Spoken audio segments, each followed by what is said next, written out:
101 साल तक जम्मू कश्मीर के ऊपर रूल करने वाले और जम्मू कश्मीर को एक स्टेबल और पीसफुल पॉलिटिकल यूनिट बनाए रखने वाले डोगरा महाराजा हुए हैं 4।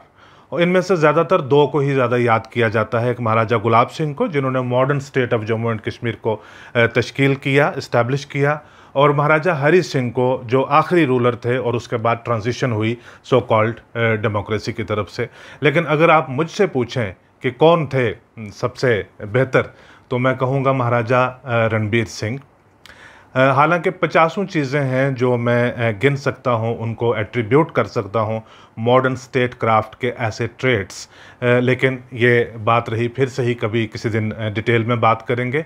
आज 2 चीज़ें मेरे जहन में आ रही थी। एक रणबीर पिनल कोड के जो कोड ऑफ लॉ दिया उन्होंने जम्मू कश्मीर को, उसका तो इफ़ेक्टिवली वो ख़त्म हो गया 5 अगस्त 2019 को। और दूसरी चीज़ थी जो दरबार मूव, यानी जो कैपिटल्स हैं 2 रहेंगी, श्रीनगर और जम्मू के दरमियान 6-6 महीने तक गवर्नमेंट रहेगी। ये क्योंकि दुनिया में हर जगह इस तरह से नहीं होता, बहुत कम जगहों पे होता है, होता ज़रूर है। ये भी देन थी महाराजा रणबीर सिंह की। 1872 में उन्होंने ऐसी एक प्रैक्टिस स्टार्ट की थी जो अब आलमोस्ट जाती नज़र आ रही है। उस पे मेरा ज़ाती नज़रिया क्या है, मैं ख़ास उसके बारे में बात नहीं करूँगा, लेकिन आप आपस में इसके बारे में ज़रूर बात कीजिएगा कि आपको दरबार मूव चाहिए या नहीं चाहिए। इसके बारे में थोड़ा डिस्कशन कर लेते हैं। मेरा नाम ज़फ़र चौधरी है।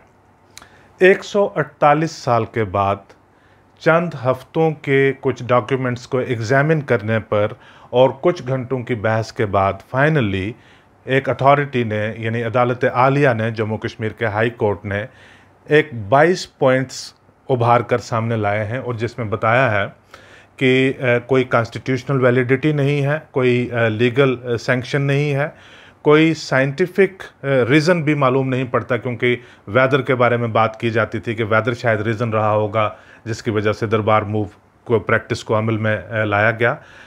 कोई एडमिनिस्ट्रेटिव एफिकेसी नहीं है, और इससे जो लोगों के कॉन्स्टिट्यूशनल राइट्स हैं वो भी मजरूह होते हैं, क्योंकि 6 महीने अगर हुकूमत एक जगह है तो दूसरी जगह पे 6 महीने के लिए इफ़ेक्टिवली सारी चीज़ें बंद हैं, और वैसे वर्सा। और जो स्टेट के इम्पॉर्टेंट पेपर्स हैं उनको हर साल में 2 बार एक्सपोज करना, 300 किलोमीटर तक ट्रकों में लेकर जाना, वो भी कॉम्प्रोमाइज़ होता है, और उससे जो सिक्योरिटी ऑफ स्टेट है वो भी इम्पेरल होती है, और इतने हज़ारों की तादाद में जो एम्प्लॉइज़ हैं उनको लेकर जाना, और जो ख़र्चे होते हैं इसके ऊपर वो भी जो एक financially already stressed out state Jammu Kashmir जैसी यूनियन टेरिटरी, उसके ऊपर ये एक बहुत ज़्यादा बड़ी ज़्यादती है। लिहाजा इन नुकात के बेसिस के ऊपर हाई कोर्ट ने कहा कि इन सारी के बेसिस के ऊपर ये लगता है कि इसमें कोई जवाजियत बनती नहीं है कि दरबार मूव जैसी प्रैक्टिस जारी रहे, लेकिन हम इसमें फ़ैसला नहीं लेंगे। हम ये कह देते हैं कि ये भेज दिया जाए होम सेक्रेटरी को गवर्नमेंट ऑफ इंडिया में, और यूनियन टेरिटरी एडमिनिस्ट्रेशन को जम्मू कश्मीर में, कि वो इसके बेसिस के ऊपर अपना फ़ैसला ले लें। मान लीजिए अगर मैं होम सेक्रेटरी हूं और ये जो नुक्ते बनाकर एक एनालिसिस करके हाई कोर्ट ने भेजा है मेरे सामने रखा जाए, तो मैं 1 मिनट देरी नहीं लगाऊंगा, मैं कहूँगा कि ये बंद कर देनी चाहिए ये प्रैक्टिस। अब क्योंकि हाई कोर्ट के ज़ेर गौर मामला नहीं है, उन्होंने बॉल जो है वो गवर्नमेंट की कोर्ट में भेज दिया है, तो लिहाजा मैं भी इसके ऊपर तबसरा कर लेता हूँ। मैं प्रैक्टिस है 148 साल की, लेकिन पसंद किसी को नहीं है। हर आदमी इसको तब्दील करना चाहता है। आज से कल ही की बात है, लगभग 33 साल पहले एक ख़ज़ां का मौसम था, अभी ऑटम शुरू ही हो रहा था। फ़ारूक अब्दुल्ला की गवर्नमेंट ने एक कोशिश की थी, एक आइडिया फ्लोट किया, कैबिनेट की मीटिंग में लाया कि ज़्यादातर दफ्तर जो हैं उनको श्रीनगर में ही हम स्टेशन रखते हैं। तो इमीडिएटली उसके फॉल आउट में जम्मू में एक मैसिव स्ट्राइक हो गई, और वो इतने दिनों तक स्ट्राइक चली कि प्राइम मिनिस्टर राजीव गांधी को अपने होम मिनिस्टर बूटा सिंह को भेजना पड़ा जम्मू कश्मीर में।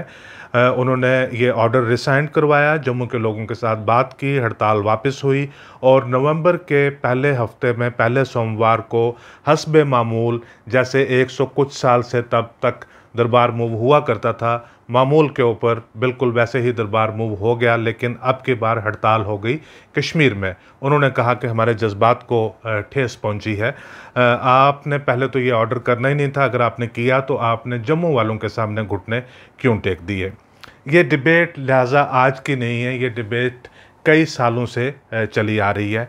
अगर आप जम्मू में किसी से पूछें कि दरबार मूव क्यों होता है, तो आपको यकीनन, आप पूछ कर देखिएगा ज़रूर, मेरी बातों पे मत जाइएगा, आपको यकीनन ये बताया जाएगा कि ये जो कश्मीरी पॉलिटिकल एलीट हैं, इनसे जम्मू की गर्मी नहीं बर्दाश्त होती है और लिहाजा ये मई के महीने का इंतज़ार भी नहीं करते, ये अप्रैल में ही भाग निकलते हैं कश्मीर के लिए। और अगर आप कश्मीर में पूछें किसी से कि दरबार मूव क्यों होता है, तो वो कहेंगे कि वो जो डोगरा महाराजा थे, वो उनको कश्मीर के साथ बिल्कुल मोहब्बत नहीं थी, वो छोड़ देते थे कश्मीर को अकेला, खुदा के हवाले कर देते थे। सर्दियों में जब चिल्ले कलां होता था, जब सख्त किस्म की ठंड होती थी, वो तो नवंबर का भी इंतज़ार नहीं करते थे, वो अक्टूबर के महीने में ही चले जाया करते थे। ये कोई मेनन स्ट्रीट का व्यू नहीं है। बेशुमार किताबें बड़े बड़े ऑथर्स ने जो लिखी हुई हैं, वो यही बात, यही आर्ग्यूमेंट उसमें प्लेस करते हैं कि मौसम की वजह से हुआ। बड़े बड़े पॉलिटिशियंस, उनकी स्टेटमेंट्स ऑन रिकॉर्ड हैं, उन्होंने कहा कि ये मौसम की वजह से ही दरबार मूव हुआ करता था।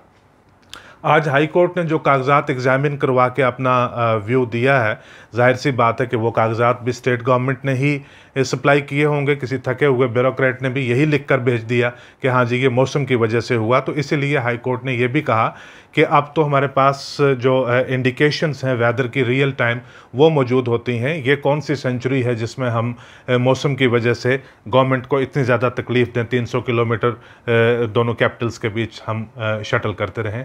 मेरे ख्याल से ये ऐसी इतनी आसान बात नहीं है, ये इससे भी बड़ी वसी बात है।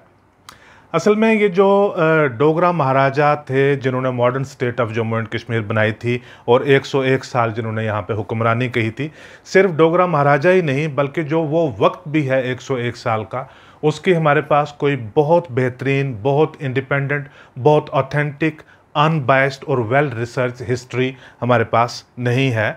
ये बात आपको माननी पड़ेगी कि इस दौर का जो एक बड़ा बड़ा मैसिव हिस्टोरिकल डेफिसिट है। चंद किताबें हैं जो वजीफ़ा ख़ार लोग थे महाराजाओं के दरबार में, उन्होंने किताबें लिखी होंगी, या उसके बेसिस के ऊपर जो लोग एक जज्बाती जो मोहब्बत रखते थे उसके बेसिस के ऊपर लिखी होंगी।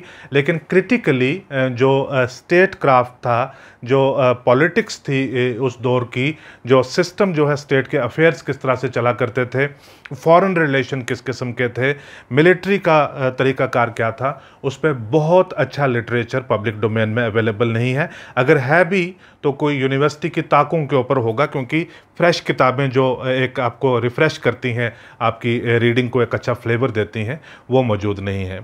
जहाँ तक मैं समझ पाया हूँ, मुझे ये समझ आई है कि कश्मीर वादी जिसके साथ मुग़लों ने मोहब्बत की, यानी अकबर के लिए एक बहुत बड़ी आकर्षण था, एक बहुत बड़ा इंटरेस्ट था कश्मीर में, और 2-3 बार कोशिश करने के बाद वो आए लेकिन ज़्यादा देर तक टिक नहीं पाए। अफ़गान आए, सिख आए, अंग्रेज़ों का इतना ज़्यादा इंटरेस्ट था कश्मीर में, वो डोगरों के लिए भी एक बहुत प्राइज्ड पोजेशन थी। डोगरे कश्मीर वैली को बहुत ज़्यादा पसंद करते थे, श्रीनगर को बहुत ज़्यादा लाइक करते थे डोगरे।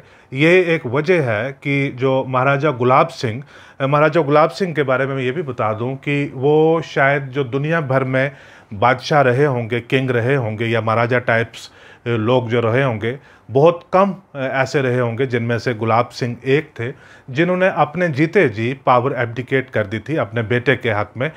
जो महाराजा रणबीर सिंह को उन्होंने महाराजा बना दिया था और ख़ुद उन्होंने ले ली थी कश्मीर की गवर्नरशिप। कहने का मतलब ये है कि जब ज़िंदगी के उन्होंने आखिरी साल जो हैं वो कश्मीर में गुजारे, उनको कश्मीर के साथ इस किस्म की मोहब्बत थी। जब रणबीर सिंह आए तो इन्होंने भी ज़्यादा दिलचस्पी कश्मीर में ही ली। उसके बहुत सारे एविडेंसेस हमारे सामने मौजूद हैं। आप इंफ्रास्ट्रक्चरल डेवलपमेंट आप जितनी भी देखते हैं, आप इंडस्ट्रीज़ देखते हैं, और जो बाकी चीज़ें सड़कों के एतबार से आप देखते हैं, वो आपको ज़्यादा कश्मीर में नज़र आती हैं उस 101 साल के बाद में। शेख अब्दुल्ला ने क्या किया वो तो कहानी रहने दीजिए, जो 47 से पहले की बात है, आपको ज़्यादा डेवलपमेंट कश्मीर में मिलेगी। यानी चिनाब यहाँ पे है, पानी के इतने बड़े झरने, इतने बड़े दरिया हैं, लेकिन जो पहला पावर प्रोजेक्ट है वो ऊड़ी में है, वहाँ से आपको आसानी से बिजली दस्तयाब होती थी।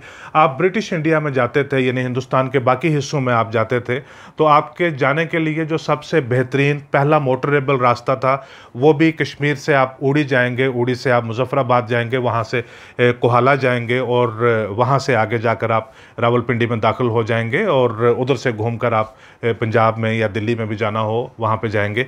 ये जो रोड आज हमारी पंजाब को जा रही है लखनपुर से होते हुए, ये तो 47 के इर्द गिर्द तब जाकर ये हंगामी हालात में बनानी पड़ी। जो जम्मू से रास्ता था वो सुचेतगढ़ से था, लिहाजा जो ज़्यादातर डेवलपमेंट थे, ज़्यादा इंटरेस्ट था वो कश्मीर में था।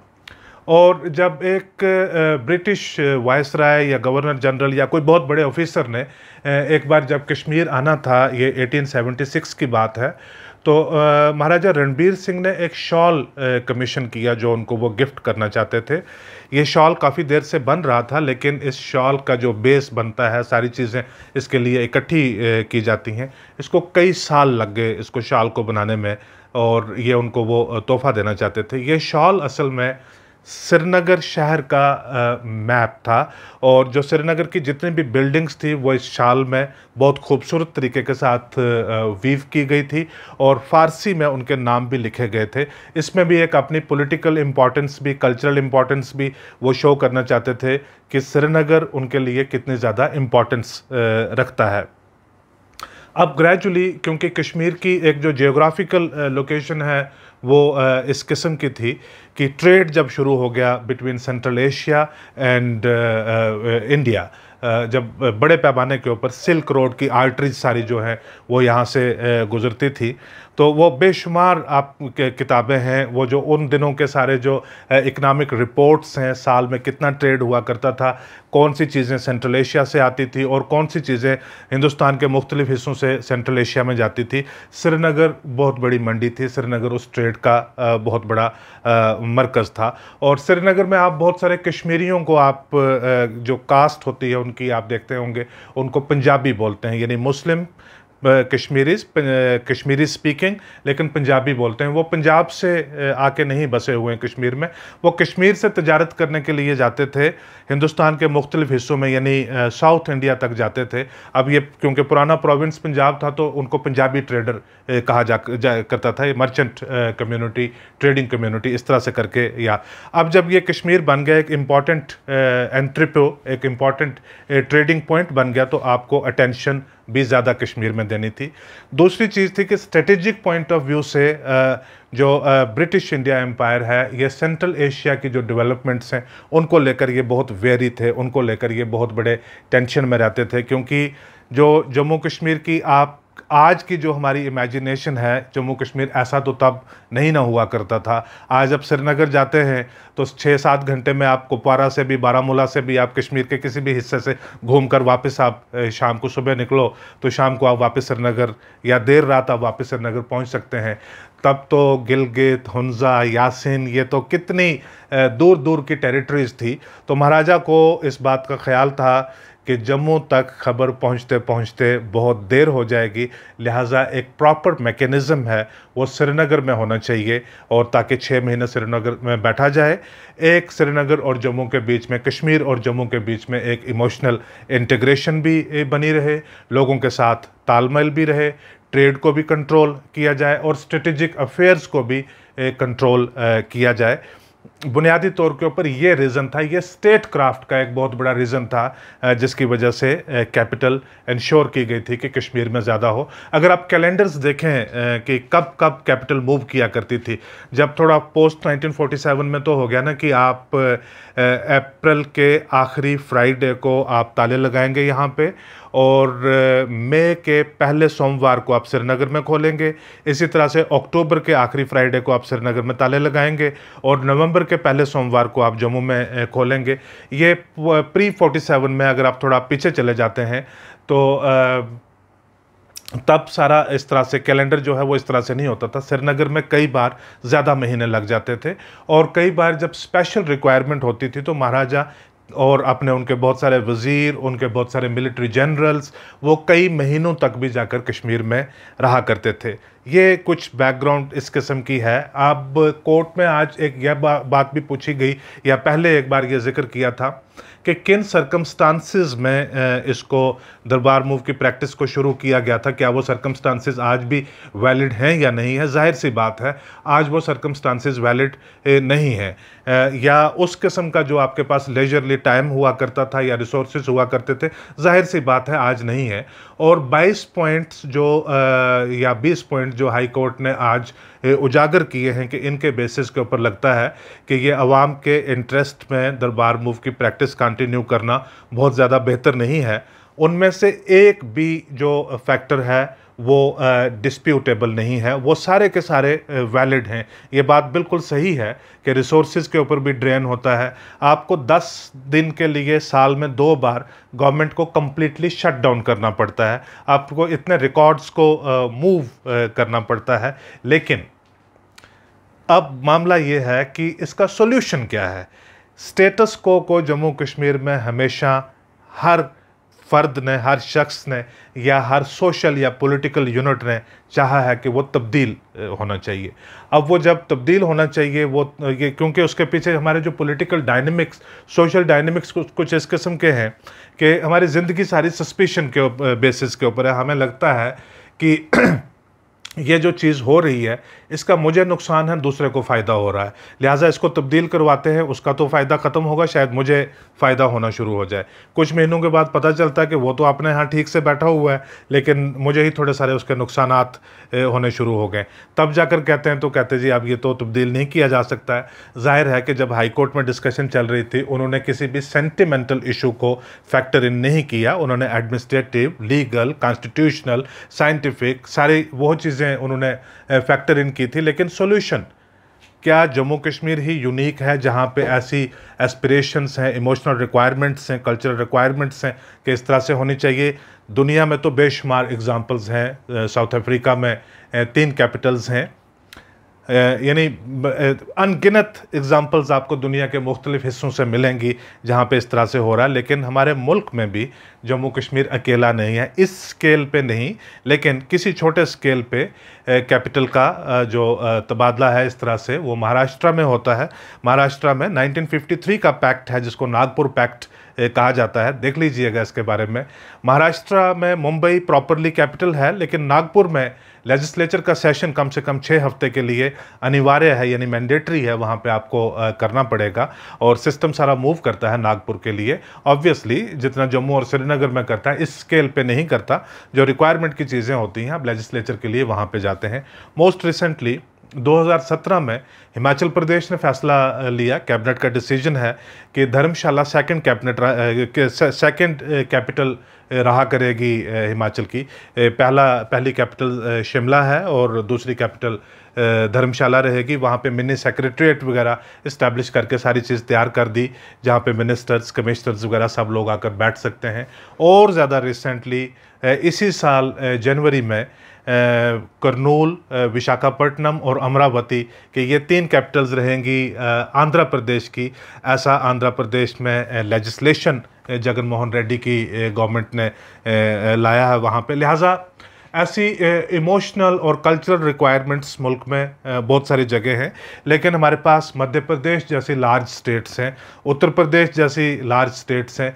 भोपाल में क्या होता है, बहुत सारे लोग इंदौर में हैं, उनको तो इस बात का पता भी नहीं होगा कि भोपाल किस तरह से चलता है। लखनऊ में क्या होता है, इलाहाबाद में बहुत सारे, इलाहाबाद और उसके इर्द गिर्द के इलाकों में से हज़ारों नहीं, लाखों नहीं, करोड़ों लोग ऐसे होंगे जिन्होंने लखनऊ देखा भी नहीं होगा। सिमिलरली कश्मीर और जम्मू में थोड़ी सारी जो ट्रैवल होता है बीच में वो बहुत ज़्यादा है। बिजनेसेस बहुत ज़्यादा डिपेंड करते हैं। हमारे जो मर्चेंडाइज है विंटर में काफ़ी ज़्यादा काम जम्मू में होता है। जम्मू के लोग जाकर कश्मीर में इतने बिजनेसेस नहीं इफ़ेक्ट करते, टूरिज़्म अफेक्ट करते हैं, लेकिन कश्मीर के लोग जम्मू में आकर बिजनेसेस को एनहांस करते हैं। पठानकोट एक वक्त में बहुत बड़ी मंडी हुआ करती थी, अब वो नहीं है, तो क्या पठानकोट सर्वाइव नहीं कर रहा है? कश्मीर और जम्मू दरबार मूव के बिना भी सर्वाइव कर देगा। लेकिन कैपिटल कहाँ पे रखी जाए, सबसे बड़ा सवाल ये है। अगर आपको श्रीनगर और जम्मू के दरमियान में कहीं पे कैपिटल रखनी है तो हाईवे का आपको अंदाज़ा है कि एक बारिश होती है तो 3 दिन के लिए सारी की सारी सड़कें वहाँ पे बंद हो जाती हैं। बहुत कम ऐसा होता है कि मैं किसी भी इशू के ऊपर अपनी ज़ाती राय दे दूं कि ये ऐसे कर लेना चाहिए, लेकिन ये दिलचस्पी का है। अगर इस पे मुझसे कोई पूछ ले कि क्या होना चाहिए, मैं ये कहूँगा कि जिस प्रोसेस को 148 साल लगाकर सिंचा है उस प्रोसेस को बंद नहीं करना चाहिए, उस प्रोसेस को चलते रहना देना चाहिए, उसको स्मार्ट बनाना चाहिए, उसको एफिशिएंट बनाना चाहिए और एडमिनिस्ट्रेशन जो है वो फास्ट अच्छी बनानी चाहिए उसके, ताकि एक्सचेकर के ऊपर भी और रिसोर्सेज के ऊपर भी बर्डन ना हो। अगर किसी वेस्टर्न सोसाइटी में इस तरह की प्रैक्टिस 150 साल से चल रही होती, मैं जब भी वेस्टर्न सोसाइटी का नाम लेता हूं तो कई दोस्त मुझे प्राइवेटली कहते हैं कि भी तुम्हें इंडियन सिविलाइजेशन का ख्याल नहीं है, तुम वेस्टर्न सोसाइटी के एग्जांपल्स देते हो। हमारी सिविलाइजेशन तो वाकई सबसे बेहतर है, लेकिन ये लोग थोड़ा इनोवेटिव ज़्यादा है। अगर किसी वेस्टर्न सोसाइटी में ये प्रैक्टिस चल रही होती तो उन्होंने आज तक इसको कई साल पहले जो दरबार मूव होता है साल में 2 बार, इसको एक बायनियल फेस्टिवल बना दिया होता, टूरिज़्म का एक कल्चर का फेस्टिवल बना दिया होता और मुल्क भर से और दुनिया भर से लोगों को बुलाते, दावत देते, पैसे भी कमाते और अपना नाम भी बढ़ाते और ये बताते देखिए ये एक कल्चर है, ये एक तरीका है जिसको हमने 150 साल तक सस्टेन करके रखा हुआ है। लेकिन उसकी पॉसिबिलिटी उसी सूरत में है अगर आप उसको सिस्टम को स्मार्ट और एफिशिएंट बनाएं। अगर आप अभी भी 300 या 200 ट्रकों में 300 किलोमीटर सड़क पे 100 करोड़ रुपया एक बार, 100 करोड़ रुपया दूसरी बार अगर खर्च करके आप चलाते रहें सिस्टम को, तो जाहिर सी बात है कि दरबार मूव किसी के इंटरेस्ट में नहीं है। आप भी इस पर रिफ्लेक्ट कीजिए, आप भी इस डिस्कशन में शामिल होइए। आज का एपिसोड देखने के लिए आपका बहुत शुक्रिया।